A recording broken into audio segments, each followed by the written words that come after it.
on me. Man, there was this one time where I'm like, there's no way that he's believing what I'm laying down. I did like a lot of us in here did when I got my first stimulus check, and I ordered a unicorn skull off Amazon, so that was...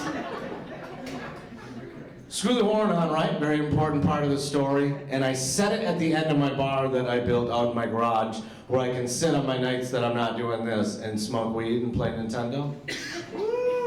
Thank you. Thank you, one guy whose wife doesn't give a shit. If he woos to that. I saw one guy wanted to do it, and then I saw her eyes, and then he was like, nah, I don't know. I don't let anyone know I do it.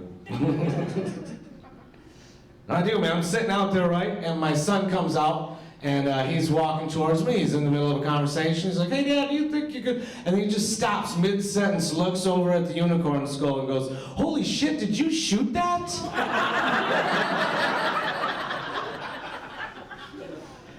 This is a fork in the road where I can either be a sarcastic comedian or I can be a dad and be like, listen, I think we really dropped the ball with like Santa Claus and unicorns and magical bunnies and shit. And I went with the comedian route. Without even breaking eye contact from the TV, doobie hanging out of my mouth, controller in my hand, I was like, you're fucking right, I shot that.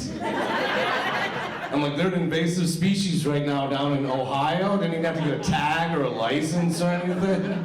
Easy as shit to hunt, too. I just had to put a lawn chair at the end of a rainbow and grab my shotgun. Do a little bit of Lucky Charms out for bait. Waited a couple of minutes, cacao! Dragged the whole thing on into a butcher shop, had them cut it up, put the meat to a homeless leprechaun shelter to do some good, kept the skull just to show you. My son parks at the seat next to me and goes, wow, cool, cool. You think you can give me a ride to my friend's house? I was like, how do you even fucking have friends?